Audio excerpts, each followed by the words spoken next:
Bismillahirrahmanirrahim. Assalamualaikum warahmatullahi wabarakatuh. Waalaikumsalam warahmatullahi wabarakatuh. Bagaimana kabar kakak semuanya? Alhamdulillah baik. Ya, alhamdulillah ya, pada sehat ya. Sekalipun pada hari ini kita semua masih belajar di rumah. Tapi ya, sebelumnya Ustadz mau ngecek dulu nih. Apakah suara Ustadz terdengar sama kakak semua? Jelas? Terdengar. Jelas? Jadi nanti ketika di perjalanan pembelajaran kita pada hari ini, kalau memang sekiranya suaranya kurang jelas, boleh bilang, Ustadz suaranya atau videonya nggak ada suaranya. Boleh bilang gitu ya. Ustadz mau absen dulu. Siapa tahu ada teman-teman kita yang nggak hadir pada hari ini ya. Dari jumlah 28 yang hadir pada hari ini ada 14 orang. Jadi sekitar ada 14 orang yang tidak bisa ikut. Ustadz mohon keridoannya untuk mimpin doa sama kakak Refki, silakan. Baca surat Al-Fatihah dan doa mau belajar, silakan. Bismillahirrahmanirrahim. Alhamdulillahirabbil alamin. Tak lupa Ustadz ingatkan kembali untuk senantiasa melaksanakan ibadah yaumiyah ya. Dari mulai sholat 5 waktu, tilawah, untuk menambah rasa nasionalisme kita akan nyanyikan lagu Indonesia Raya.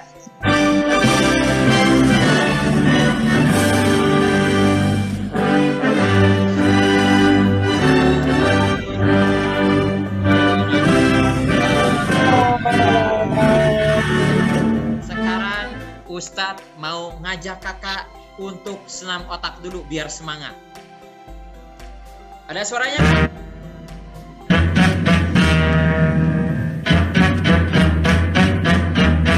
Oke, ya.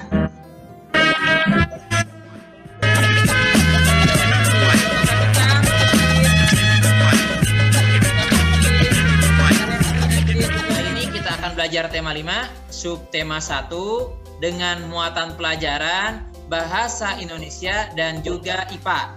Di mana bahasa Indonesia ini kita akan mempelajari, menggali pengetahuan baru yang didapat dari teks non-fiksi. Setelah membaca teks tentang Raja Mulawarman, kakak mampu membuat 5 pertanyaan berdasarkan informasi penting yang ditemukan dengan benar.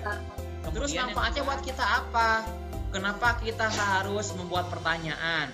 Kenapa kita harus menuliskan dan juga kenapa harus membuktikan sifat-sifat cahaya? Nah, kalau kita membuat pertanyaan, siapa tahu di masa depan nanti kakak menjadi atau cita-cita kakak ada yang mau menjadi jurnalis, mau menjadi wartawan. Nah, kakak di sini harus terampil dalam membuat pertanyaan. Tentunya banyak sekali manfaatnya yang akan kakak rasakan di kemudian nanti. Salah satunya yang tadi Ustadz sebutkan ya. Mudah-mudahan ketika kakak sudah belajar ini, kakak semakin termotivasi untuk selalu belajar, mempelajari ilmu yang telah Allah berikan kepada kita. Sehingga kita di masa depan nanti menjadi orang-orang yang punya pengetahuan dan wawasan yang luas ya. Amin ya Allah ya rabbal alamin. Kakak yang salehah, masih ingat gak kalau sifat cahaya ada berapa macam? 5. Betul. Coba sebutkan apa saja sifat-sifat cahaya yang sudah kakak ketahui. Cahaya melambat lurus. Oke, cahaya merambat lurus. Yang lain gimana? Cahaya Cahaya dapat dipantulkan. Ya, kakak bakalan terus jawab. Apalagi? Baru 2 nih. Cahaya dapat diuraikan. Oke, Talita katanya cahaya dapat diuraikan. Coba yang lain, ada lagi? Dapat dibiaskan. Oke, siapa tuh yang bilang cahaya dapat dibiaskan barusan? Menembus. Oke, cahaya menembus. Menembus apa? Benda bening. Betul, cahaya menembus benda bening. Kakak Safa sudah menjawab. Alhamdulillah. Semuanya ternyata masih ingat ya tentang sifat-sifat cahaya. Nah, biar tambah ingat kembali, Ustadz akan tampilkan nih contoh konkret, contoh-contoh nyata yang ada di kehidupan kita. Nah, ini yang pertama, ini ada orang yang lagi nyenter. Ini sifat cahaya apa? Cahaya melambat lurus. Betul, cahaya merambat lurus ya. Kemudian kalau pelangi ini, Cahaya dapat diuraikan. Oke, apa ini, Talita?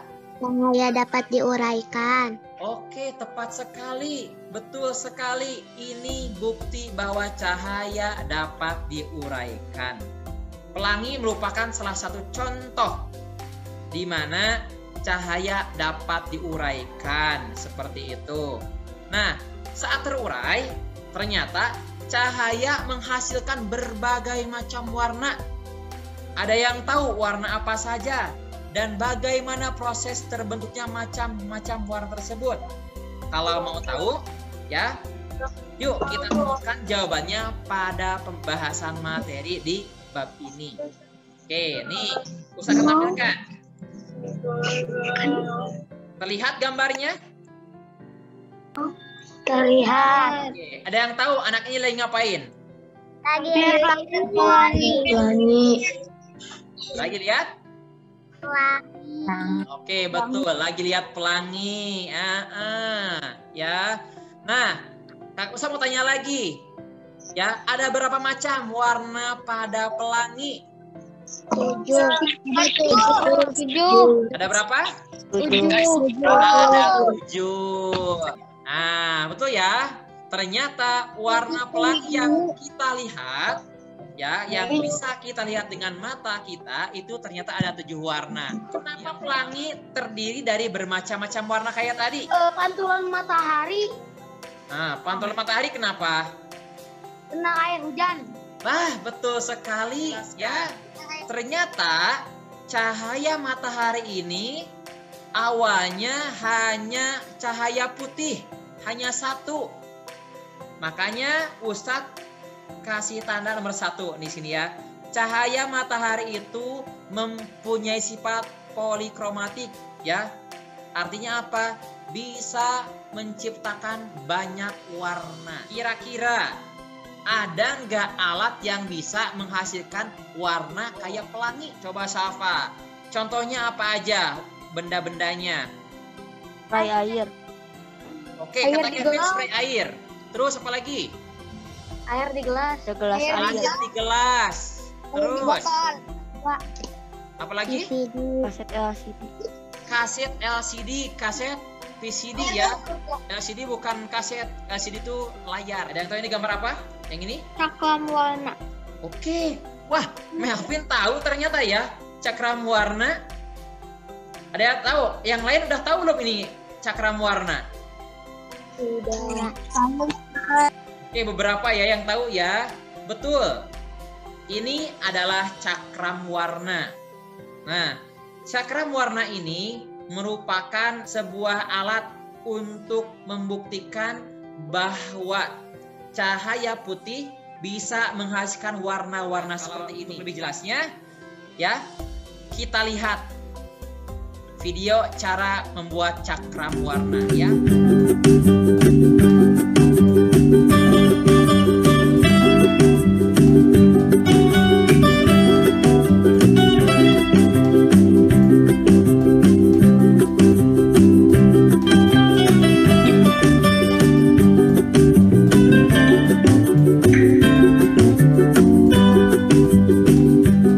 Paham semuanya? Nah, kalau sudah paham, Ustadz mau ajak kakak untuk mengerjakan LKPD. Nah, nanti kakak semua itu membuat cakram warna dengan alat-alat yang ada di rumah. Kakak bikin laporannya. Nama percobaannya apa, tujuannya apa, alat dan bahannya tuliskan, langkah kerjanya seperti apa, dan kesimpulannya seperti apa. Nanti kakak juga presentasikan seperti contoh yang tadi ada di video ya.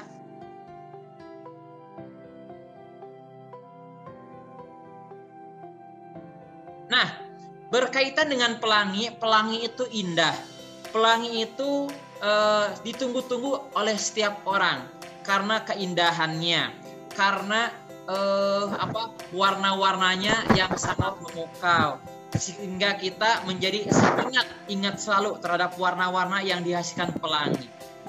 Tentunya kita pun harus mempunyai sifat yang selalu diingat oleh semua orang, yaitu sifat-sifat kebaikannya, keindahan dan keserasian sifat kita, ya, akhlak yang baik, kemudian soleh-soleha, berikut dermawannya, ya, suka memberinya. Nah, berkaitan dengan sifat itu, ini Ustadz akan tampilkan salah seorang tokoh yang hidup pada zaman di masa kerajaan, ya.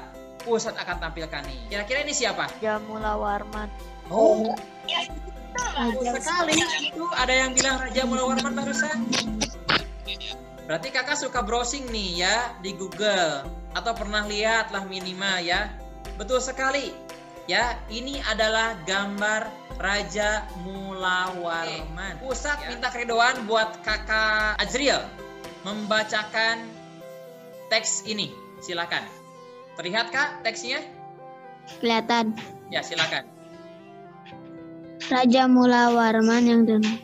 Mula Warman merupakan raja dari kerajaan Kutai, kerajaan Hindu tertua di Nusantara. Kakak yang soleh dan solehah, setelah kakak membaca teks tentang Raja Mula Warman yang dermawan, Ustadz mau ajak kakak untuk mengerjakan LKPD lagi. Kakak bikin 5 pertanyaan berdasarkan informasi penting yang kakak temukan di teks yang tadi. Setelah itu kakak tulis pertanyaan itu menggunakan kata tanya apa, siapa, mengapa, bagaimana, di mana, berapa, dan kapan. Raja Mula Warman adalah raja besar di kerajaan Kutai. Dikarenakan pada masa itu kerajaan Kutai hampir mencapai masa kejayaannya. Diceritakan bahwa Raja Mula Warman sangat dermawan. Ia memberikan minyak dan lampu, dan ia juga memberikan 20.000 sapi kepada kaum Brahmanan. Simpulannya, kita harus saling bersikap dermawan dan saling membagi agar sikap kita itu agar selalu diingat. Sekian ya, sebelum Ustadz mengakhiri pembelajaran pada hari ini, Ustadz mau tanya sama kakak, ya, apa yang kita pelajari pada hari ini? Tentang pelajaran kerajaan, warna-warna pelangi, cakra, membuat tugas cakram, terus cahaya. Pada hari ini kita telah banyak belajar. Yang pertama tadi mengingat kembali tentang sifat-sifat cahaya, kemudian menguraikan sifat-sifat cahaya seperti warna pelangi, dan selanjutnya kita nyambung ke kerajaan Kutai tentang Raja Mula Warman yang dermawan, ya, sifatnya seperti apa. Betul sekali, ya. Intinya pada hari ini mudah-mudahan apa yang kita pelajari itu bisa bermakna, bisa bermanfaat untuk kita di kemudian hari, ya. Nah, insya Allah di pertemuan selanjutnya kita akan belajar tema 5, subtema masih subtema 1 di pembelajaran ke-4, ya. Untuk mengakhiri pembelajaran pada pagi hari ini, Ustadz minta keridoan kakak Melvin membaca doa hamdalah, istighfar, dan doa kifaratul majlis. Silahkan kakak. Astagfirullahaladzim, astagfirullahaladzim. Subhanakallahumma wa bihamdika. Jazakallah khairan katsira. Ustaz sampaikan assalamualaikum warahmatullahi wabarakatuh.